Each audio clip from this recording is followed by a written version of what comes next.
Hi Gemini, welcome po sa ating channel. Ito yung Daily Gabay Tarot reading for March 27, 2025.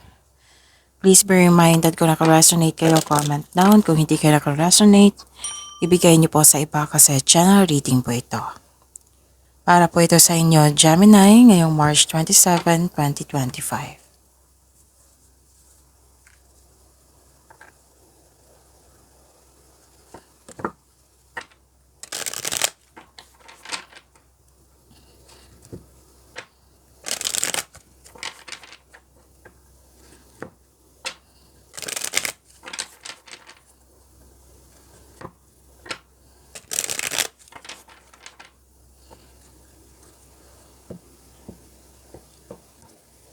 This is for you, Gemini, ngayong March 27, 2025.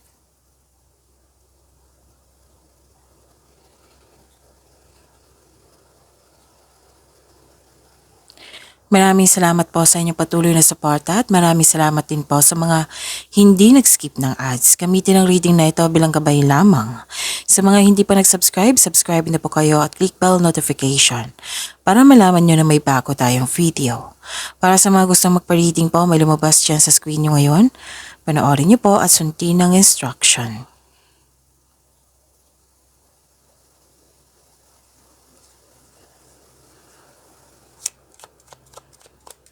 Spirits Guide, mga ganap po para kay Gemini ngayong March 27, 2025 ay need 3 cards po.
Spirits Guide, mensahe niyo po para kay Gemini ngayong March 27, 2025. I need 2 cards po.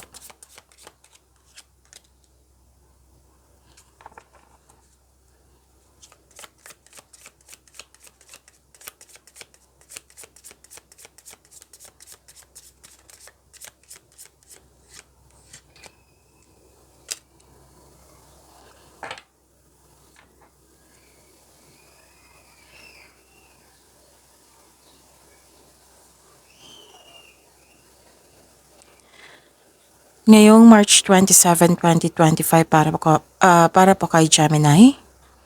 Nakikita ko dito na wow, this is good kasi may prosperity akong nakikita dito. May nag-uusap regarding sa property. May nag-uusap din rin tungkol sa domestic matters. Nakita ko dito ng ilan sa inyo home base yung trabaho. At nakita ko dito na ang ilan sa inyo na may balak mag-staycation sa bahay. Kasi you felt relaxed, calm, security pag nasa bahay kayo.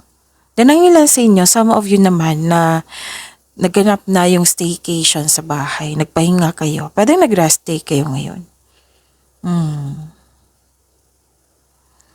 Ayun, pwedeng lumabas ito kahapon sa inyo, yung ending with new beginning. May nakita kong ending with new beginning dito. Pwedeng separation or closure or end of contract. Pwedeng tumiwalag. Pwedeng nag-move forward. Kasi may nipag-let go ako nakikita dito. At pwedeng umiiwas or nag-put ka ng limitation. So maraming case ng separation ha.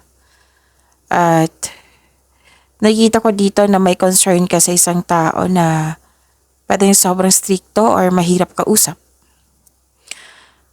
Yung sabi ko kanina sa inyo na may pag-let go.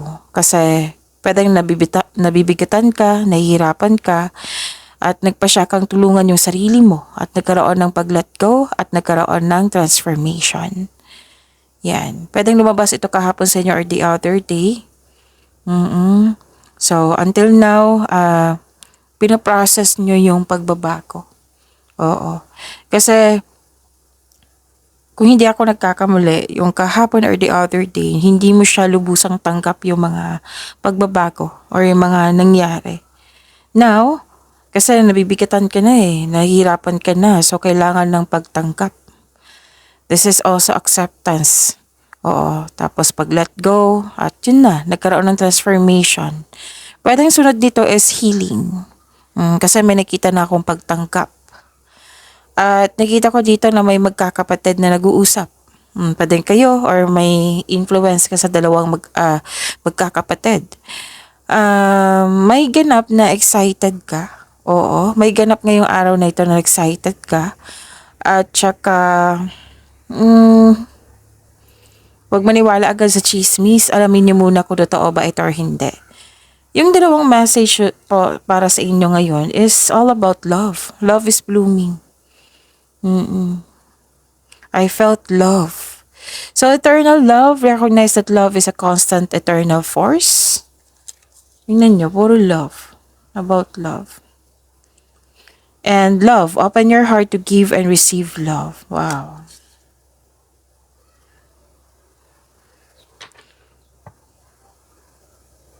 Sinabi sa akin ngayon. Kasi you felt may loss the other day. I think last 2 days, last 3 days, you felt na may nawala or may na-end or may pagbabago na hindi mo siya lubusang tanggap. Kung hindi ako nagkakamali ha, oo, natandaan ko to last 2 days or kahapon din. Tapos, sinabi sa akin ngayon na huwag kang mag-alala. Mahal ka ni God at mag-move forward. Actually, I felt love. Tapos, may nakita rin ako dito na kahit anong mangyari, may nagmamahal sa'yo. Okay? So, yun.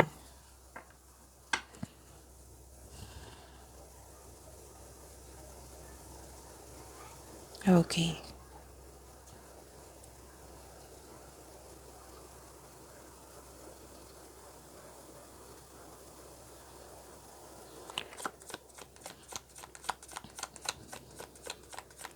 Spirits Guide, energy po ni Gemini ngayong March 27, 2025. I need 2 cards po.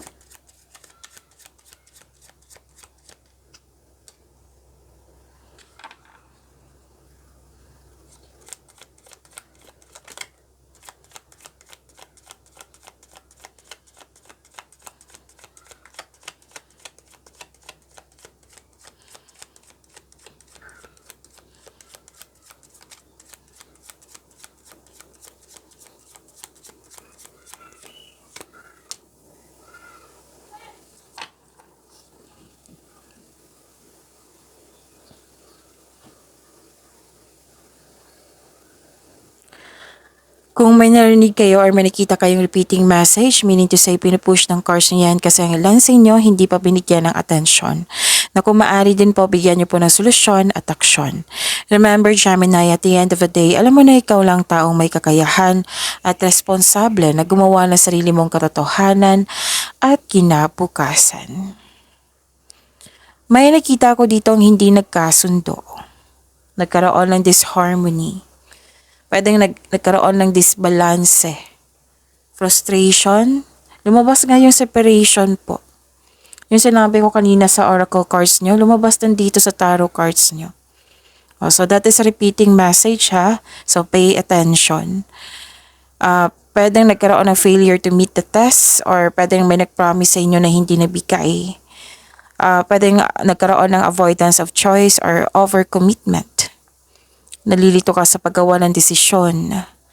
nagkaroon ng disconnection sa isang tao. Pwede din andyan siya pero nagkaroon ng failure. Yung baga hindi maganda ang status nyo. Oo. Pwedeng naging dependent yung tao sa'yo. Kaya nagkaroon ka ng concern. So, to fix the imbalance, look inward to see where you can find the source of this harmony. Isipin mo or suriin mo na kung bakit kayo hindi nagkasundo. Kung ano yung anong tawag dito? Reason na bakit kayong hindi nagkaroon ng pagkakasundo. Yun nga. Kung kailan ba nag-start yung pagiging dependent ng tao sa'yo, kung kailan ba nag-start na kung bakit nagkaroon kayo ng problema. Yung source of this harmony, yun yung bigyan mo ng solusyon. Sabi ng card. Actually, ang nakikita ko dito, Gemini, is pag-uusap. Tamang pag-uusap po. Kasi kung i-keep mo yan, it might be hindi alam ng tao na yung concern mo. So, kung alam niya, edi manhid siya. Okay, so, natawa ako kasi na-experience ko din yan eh. So, kailangan talaga ng pag-uusap dito. Kasi kung unfair naman kasi kung kayo ang nabibigatan, di ba? Open up. Try to open up. Kasi if you have a healthy communication, magiging healthy din yung connection nyo sa isa't isa. Okay? So, kayo lang po ang makaka-resolve niyan. Do some action. Okay? At ang ganda nito, kasi nakita ko dito, nakita ko dito na nagkaroon ng you are moving from a painful cycle to happiness. Ito yung sabi ko kanina sa inyo na I think last 3 days pa or ano na ngayon or last week it might be. Oo, na yung nabibigatan ka. Pansin ko talaga yan sa inyo, Gemini. At ngayon, bumabawi na you are moving from a painful cycle to happiness. So, embrace the new situations na dumating sa inyong buhay. Ito yung ending with new beginning na sinabi ko kanina dito sa oracle cards nyo. At lumabas din siya dito sa inyong tarot cards. I-embrace nyo po yung pagbabago. So, this is good kasi, yun nga, happiness na ang nakikita ko dito. This is change of cycle, completion of cycle. This is nakadestiny sa inyo, fate. Oo. And I'm happy. Kahit ako kanina nagulat ako sa lumabas na card. Kasi you deserve to be happy.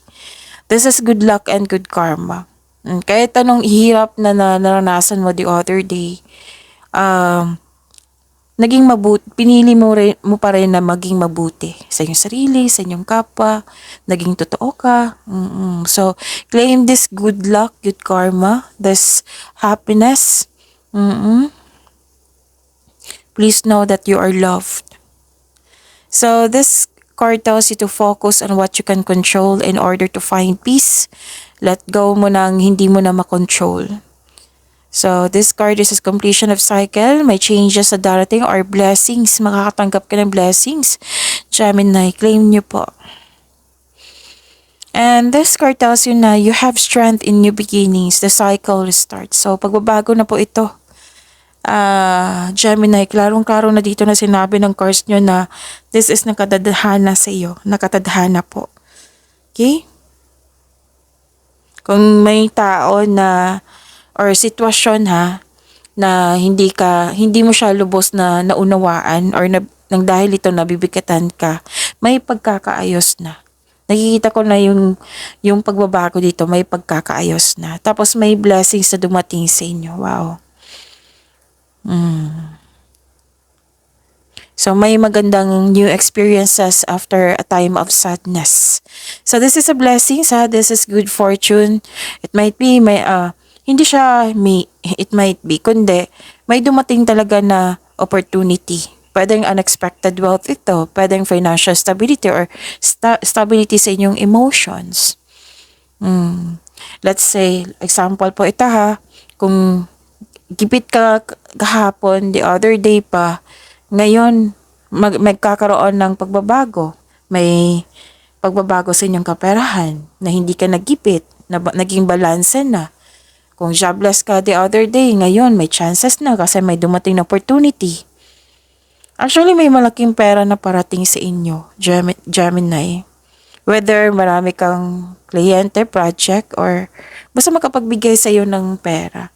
Pero din sa buhay pag-ibig po ito na nagkaayos kayo kasi may na-receive kayong blessings, tapos ang dahil sa blessings na ito, nagkaayos kayo, nag-usap kayo. So this is good, ha? Claim nyo po.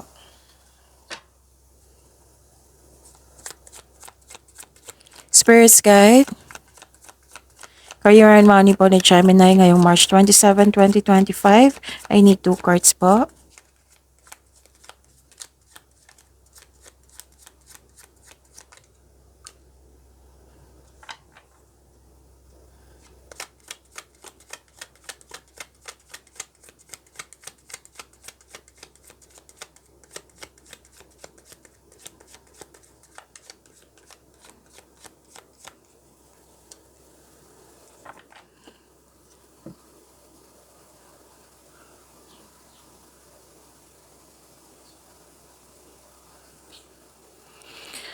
Okay. Nagkaroon ng clarity at maraming ideas. Actually, this is your card. This is air signs card. Gemini, Libra, and Aquarius. Nagkaroon ng determination. Marami kang ideas na agad mong binigyan ng action para magkaroon ng maagang resulta. Actually, may magaganap na importanteng pag-uusap or confrontation sa isang tao. At ang advice ng card niyo po dito na makinig sa inyong intuition. Trust your intuition. Okay, tapos kasi maggagabay ito patungo sa right path, patungo sa success. Magsasabi ito kung ano yung next action mo. So nagkaroon ng improvement sa communication dito. At nagkaroon ng bagong insights and clarity kung paano improve ang iyong kaperahan or proyekto. This is your career and money, ha? And sign din ito sa mga gustong magsimula ng business or mag-level up sa trabaho. So this is clarity, new ideas. Kulang na lang action po. So give an action. So please know the ideas po is a blessing.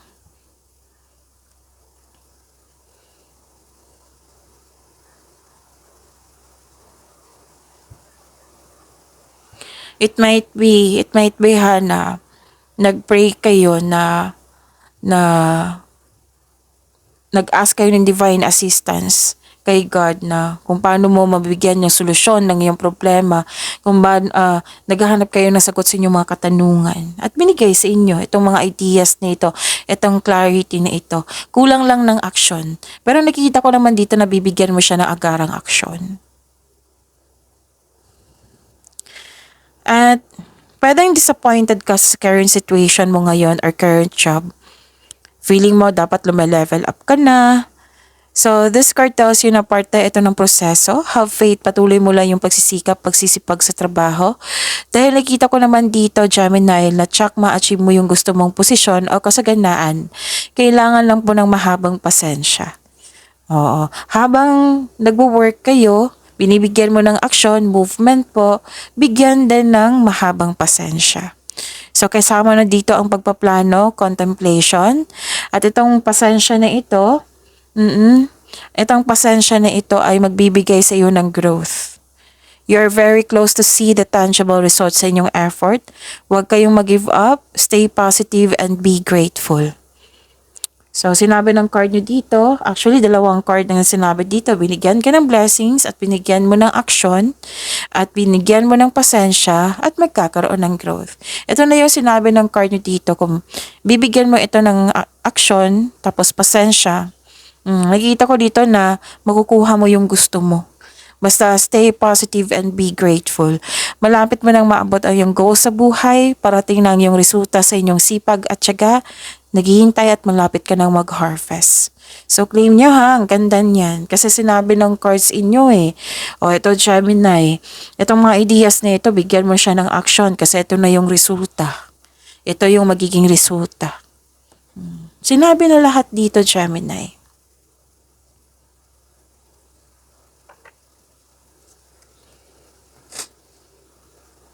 Spirits Guide, Love Life, Self-Love, Partnership, and Romance sa Gemini ngayong March 27, 2025.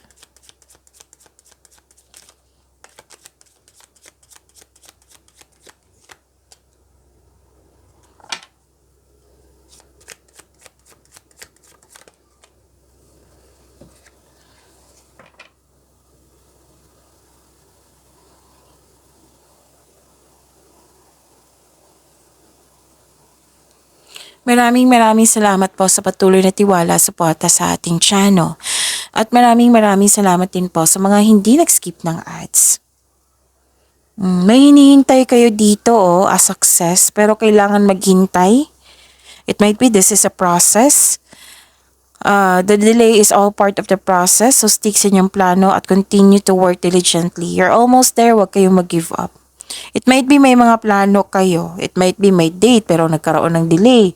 It might be may mga importanteng usapan kayo pero hindi pa natuloy o nagkaroon ng delay. May dahilan naman. So, huwag kayong mag-give up. Sabi po ng card niyo po. At nakikita ko dito na nagkaroon po ng inspired na action sa mga single po. This card tells you na huwag madaliin upang magkaroon ka ng karelasyon. Kailangan magkaroon kayo ng same vision for the future upang sa gayoy magkaroon kayo ng isang healthy relationship soon. Sa mga may relasyon sa buhay mag-asawa, you are moving fast in the relationship.